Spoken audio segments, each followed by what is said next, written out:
You connect Jotform to Zapier right inside the Zap editor by adding Jotform as a trigger or action app and signing into your Jotform account when prompted. Let me walk you through the process step by step so your forms can fire off automations reliably. Open your browser and head to Zapier.com. You'll land on the login page. Sign into the exact account where you plan to build your automations, because every connection you make here lives inside that specific account. Once you're in, you'll see your dashboard with any Zaps you already have. I always keep Zapier open in a pinned tab. That way, when a form integration idea hits me, I'm not digging through password managers. I just jump straight in. If you work on a team account, glance up at the top left to confirm you're in the right workspace. It's a small thing, but I've watched people build out a whole Zap only to realize it's in the shared folder they never use. Click the bright Create button up in the upper left corner, then select Zaps from the drop-down that appears. That opens the Zap editor on a blank canvas. Every Zap begins with a trigger, the event that kicks off the automations, so the editor immediately lands you on a trigger step. You might see a nudge to pick a template. Nothing wrong with templates, but for something as foundational as wiring Jotform, I prefer to build from scratch so I know exactly what's being touched. If you see that prompt, just click Start from Scratch to get the clean slate. Now you're looking at a search box inside the trigger step. Type Jotform, and you'll see it pop up right away. Select it. Jotform can act as either a trigger or an action, but for the vast majority of workflows, you want it as the trigger. That means a new form submission will set everything else in motion. Think CRM entries, spreadsheet rows, email notifications, project tasks, all of that. The action mode, where Zapier sends data into a form, is less common and usually used for things like creating a Jotform entry from a different source. So go with trigger unless you have a specific reverse flow in mind. Click it and the editor advances.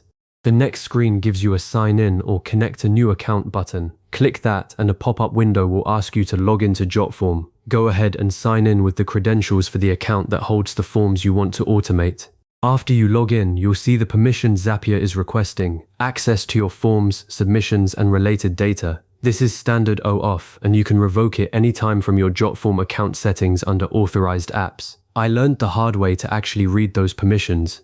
Once I connected blindly and later discovered I'd given access to a client's account I was still logged into, so now I always double check which account is showing in the pop-up before I hit Allow. Once you click Allow, the window closes and Zapier confirms the connection by showing your account name right there in the step. Now click Continue and you'll see a test button. Hit that. Zapier will reach out to Jotform and pull your form list in the background. If everything's solid, you'll get a green success message and see your forms populate in the dropdown a moment later. If the test fails, 9 times out of 10 it's because you're either not logged into the right Jotform account in that browser session, or you have two-factor authentication that tripped up the handshake. The fix is quick. Open a separate tab, log into Jotform directly, then come back to Zapier and test again. That almost always unsticks it. After the test passes, the editor shows you a list of your Jotform forms. Pick the one you want to automate. Right below that, you might see a note about sample data. This is where a lot of people hit a wall, so listen closely. Zapier needs a real submission to work with. It uses that sample to map fields to the rest of your Zap. If your form has never been submitted or hasn't had one recently, you'll need to submit a test entry now.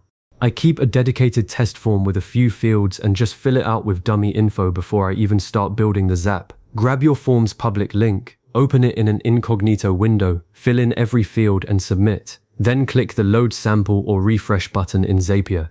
You'll see all the field names and values appear, which tells you the data is flowing. Without that sample, you'll be guessing field names later in the action steps, and your Zap will break in production. Once the sample is there, click Continue to move on.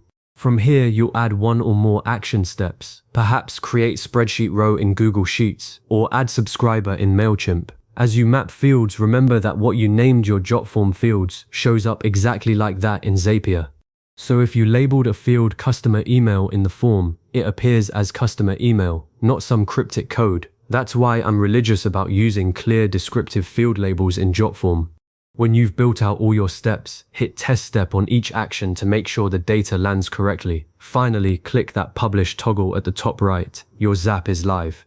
I always then go submit another test entry through the actual form and watch the Zap run. Check the Zap history tab to confirm no errors. If you're on a limited plan, keep an eye on your task usage, especially if that form gets a lot of traffic. You now know exactly how to connect Jotform to Zapier, from logging into the right accounts all the way to publishing a working automation.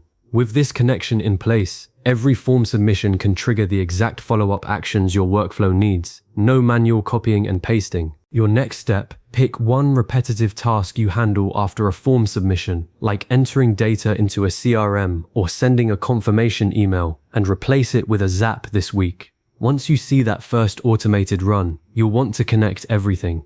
If you ever need to revisit these steps, just save this video and come back anytime.